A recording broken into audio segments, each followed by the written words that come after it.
بسم الله الرحمن الرحيم السلام عليكم ورحمة الله وبركاته وعن ونكسن داوديال كسو دوادا منفع تي في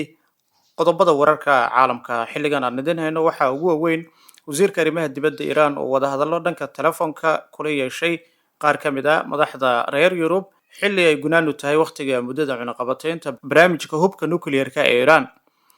UK oo dib u dhigtay go'aanka safaaradda Shiinaha kadib markii Beijing ay qarisay xog ku saabsan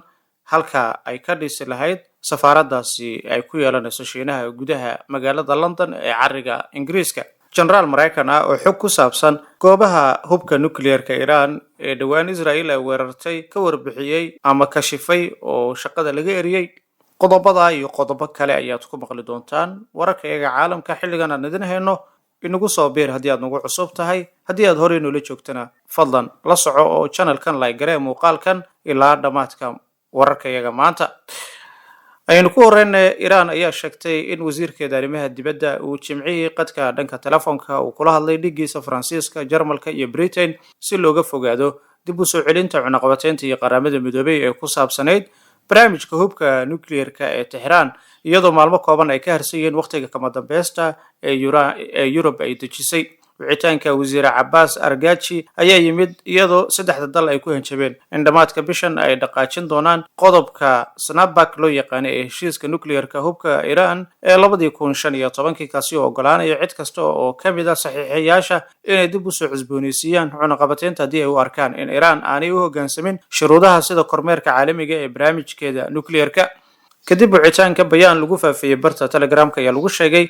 in uu dhaliilay wasiirka aqoonta sharciga iyo akhlaaqeed ee dalkaasi ku hanjabtay in cunaqabataynta ay dib u soo rogaan balse waxa uu ku adkaystay in wada hadalladu ay socon doonaan jamhuuriyadda islaamiga ee Iran sida ay awood ugu difaacato nafteeda weligeed kama tegin wadada diblomaasiyadeed diyaarna waxay u tahay buu yiri xal diblomaasi oo xaqiijin kara xuquuqda iyo danaha shacabka reer Iran buu yiri wasiirka arrimaha dibadda Faransiiska ayaa xaqiijiyay wada hadalladan isagoo qoraal ku daabacay barta X-ka waxaana uu ku sheegay in wareeg kale oo wada hadallo uu dhici doono toddobaadka soo socda waxaan yeelanay wicitaan muhiim ah oo aan la yeelanay wasiirka arrimaha dibadda Iran oo ku saabsan barnaamijka hubka nuclear-ka Iran iyo cunaqabataynta aynu u diyaar garownay inaynu dib u soo celinno waqtigeeda qodobkan waxa ku raacay wasiirka arrimaha dibadda Britain iyo diblomaasiga ugu sareeya midowga Yurub wasiirka arrimaha dibadda Jarmalka iyo qaar kale oo isaguna sheegeen waqtiga uu aad u yar yahay isla wararka Iran ayaynu ku guda jirnay hogaamiyaha hay'adda sirdoonka difaaca Mareykanka Jeffrey Cruz oo shaqada laga eriyay sabab la xiriiro in uu kashifay qaar ka mid ah xogihii ku saabsanaa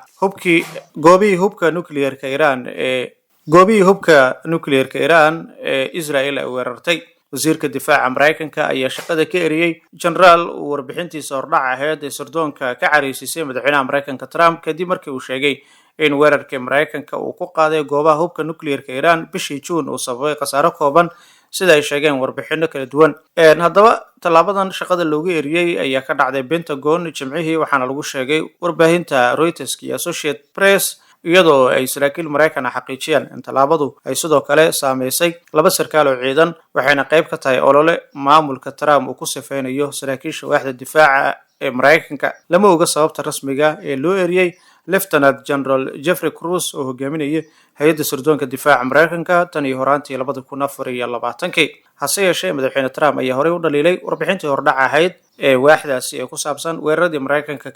ka fuliyeen Iran taasi oo ka hortimid sheegashadii Trump ee ahayd in weeraradu gabi ahaanba ay burburiyeen goobaha hubka nuclear-ka Iran sarkaal sare oo difaaca ayaa sheegay in Cruz uusan sii ahaan doonin agaasimaha waaxdaasi balse wax faahfaahin lagama bixin sababta xilka looga qaaday kahor inta uusan noqon agaasimaha waaxdaasi Cruz waxa uu ahaa la taliyaha military ee agaasimaha sirdoonka qaranka sidoo kale waxa uu xilal kala duwan ka qabtay oo ay ku jirtay agaasimaha sirdoonka isbahaysiga dagaal kula jira kooxda Daesh hase yeeshee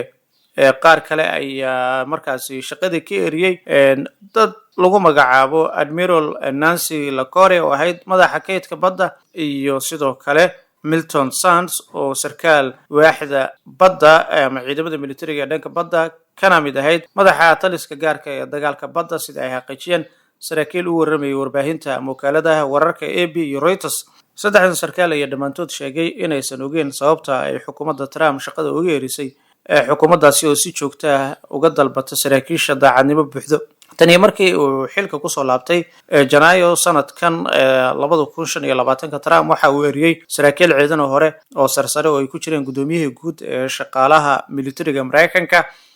oo xilka laga qaaday bishii Febraayo iyadoo aan wax sabab loo sheegin. saraakiil kale oo sanadka shaqada laga eriyay waxaa kamid ah madaxa ciidamada badda, ilaalada xeebaha, generaalka madaxda ka ah hay'adda sirdoonka qaranka, ku-xigeenka madaxa ciidamada cirka iyo sidoo kale sarkaal ka tirsanaya waaxda badeed ee NATO u xilsaarana arrimaha NATO iyo 3 qareen oo sare oo ciidan ah.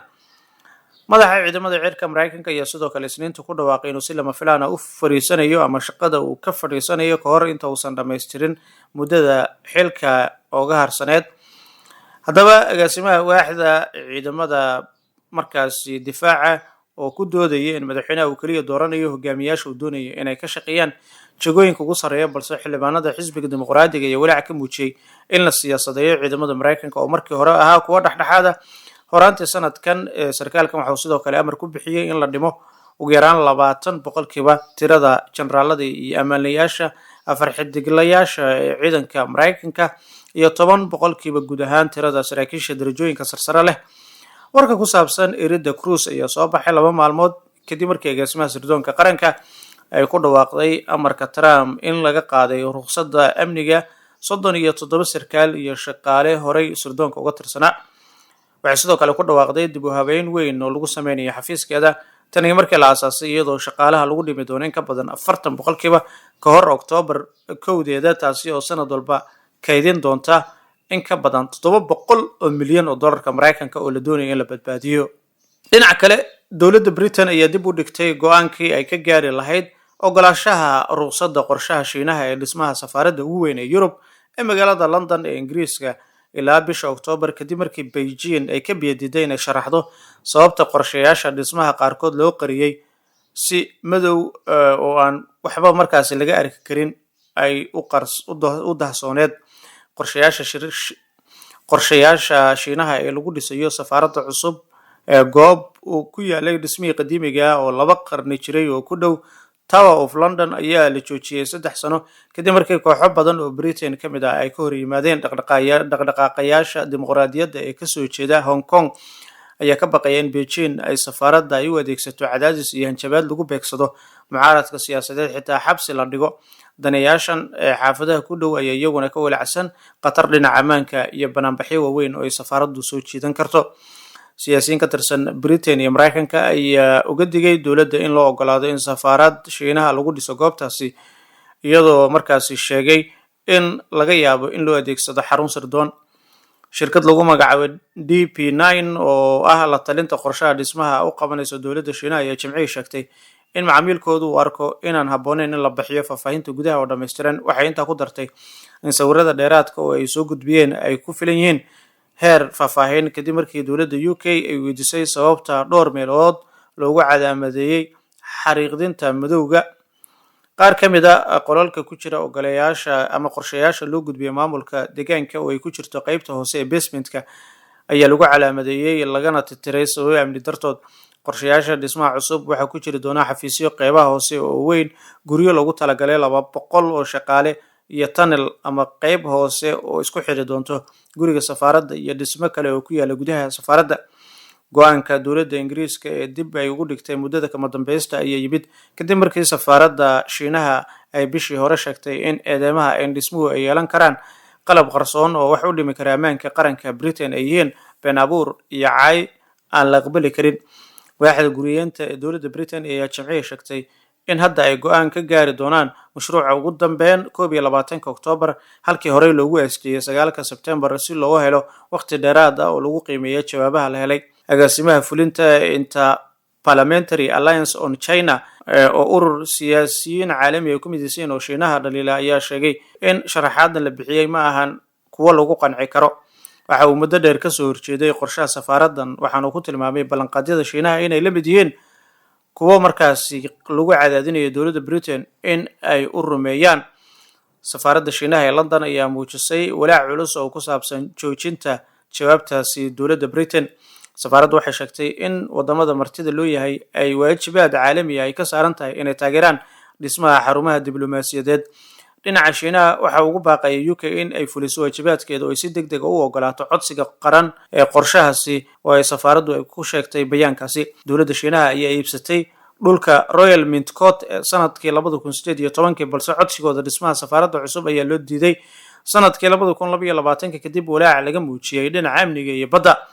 Madaxweyne Xi Jinping ayaa sanadkii hore ka codsaday ra'iisul wasaare Keir Starmer in uu arrintan soo farageliyo. Dowladda dhexe ee Starmer ayaa qabsatay go'aanka qorshaha sanadkii hore. Inta ayaan kusoo gabagabeynayaa wararkii caalamka xilligan kuwoodii ugu waaweynaa. fadlan subscribe inoo saar channelkan like gare la wadaaga asxaabtaada qaybta commentiga faalooyinka aragtidaada halkaasi kaga dhiibo.